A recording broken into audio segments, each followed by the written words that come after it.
Infrastructure development আমাদের জন্য খুবই ইম্পর্টেন্ট এবং সেটা আজকে আমরা ত্রিপুরাতে আমরা করছি।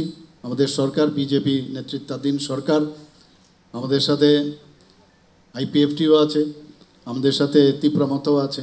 আমরা সবাই মিলে কাজ করছি, সবাই মিলে পরিশ্রমও করছে। সকাল বিকাল রাত্র পর্যন্ত পরিশ্রম করতে হয়। ভার্চুয়ালি করলাম এবং ভার্চুয়ালিও যারা অন্যান্য যে আমাদের প্রকল্পগুলোর ওখানে উপস্থিত আছেন তাদেরকেও আমি স্বাগত জানাবো এবং ওনাদেরকেও আমি সাধুবাদ জানাবো, ধন্যবাদ দেব যে আপনারা ওখানে উপস্থিত আছেন। এখানে কাচারি অফিসও হচ্ছে, স্বাস্থ্যকেন্দ্র এই জেলাতে এখানে হচ্ছে। তাছাড়া এখানে ফায়ার ব্রিগেডেরও একটা নতুন ফায়ার ব্রিগেড স্টেশনও এখানে উদ্বোধন হচ্ছে।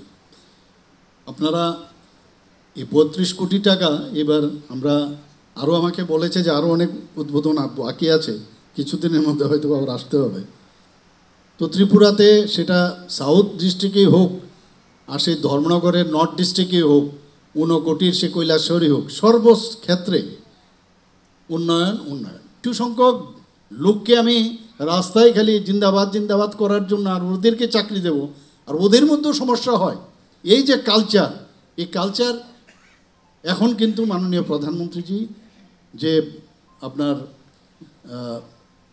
যে পলিটিক্সের পরিভাষাই পাল্টে দিয়েছেন। আমরাও সেই দিশায় আমরা কাজ করছি। আমার দলের হতে হবে, আমার লোক হতে হবে, এই সুবিধা আর নেই এখন। এতে করে মানুষ কিন্তু খুশি হচ্ছে। হয়তোবা আমাদের কিছু লোক আছে যারা আমাদের এখানে বলছে আমরা তাহলে লাভটা কি, নিঃস্বার্থভাবে কাজ করার জন্য আসতে হবে, আদারওয়াইজ নট। মানুষের দেশভক্তির ভাবনা যদি থাকে, আমি দেশের জন্য কাজ করব, মানুষের জন্য কাজ করব, তবেই আমাদের এখানে আসতে হবে। এই চিন্তায় এখন নতুনভাবে আমরা চেষ্টা করছি। মাঝে মাঝে যখন আমরা শুনি যে ল অ্যান্ড অর্ডার নিয়ে অনেকে কোশ্চেন করে যে ল অ্যান্ড অর্ডার ত্রিপুরাতে খারাপ হয়ে গেছে। আপনারা সবাই জানেন, সব জায়গায় আমি বলি, ত্রিপুরাতে 28টা রাজ্যের মধ্যে নিচের দিক দিয়ে সর্বনিম্ন 3য় স্থানে আছে এখন। আমি এসে আজকে এসপি সাহেবকে জিজ্ঞেস করছিলাম যে সাবরুমের অবস্থা বলুন তো, বলে খুব ভালো, নো প্রবলেম। আমি বললাম আমাকে ডাটা দিয়ে বুঝাতে হবে, যদিও আমি মনিটর করি ওখান থেকে। আপনারা শুনে হয়তোবা মানে খুব ভালো লাগবে যে প্রতি 14 দিন বাদে বাদে আমি মানে এখন তো ভিডিও কনফারেন্সের মাধ্যমে সমস্ত ডিএম এবং এসপি এবং এসডিএম ওদের সাথে আমি কথা বলি।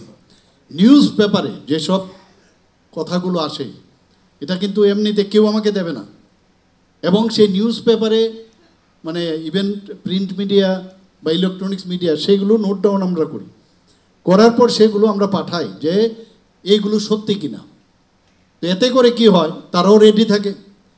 যদি সত্যি না হয় রিজয়েন্ডার দিয়েছো কিনা, অবজেকশন দিয়েছো কিনা পত্রিকায়, এবং পত্রিকার মধ্যে দিতে হবে কিন্তু, এবং পত্রিকা যে জায়গায় ছেপেছে সেই জায়গায় ওদের ছাপাতে হবে, এটা হচ্ছে রুলস। তো সেই ব্যবস্থা, এতে করে অ্যাডমিনিস্ট্রেশনের যে আমরা গুড গভর্নেন্সের যে বিষয় বলি, যে সমস্ত জায়গায় গুড গভর্নেন্স থাকতে হবে, সেটা কিন্তু আমরা নিয়মিত এখন করছি।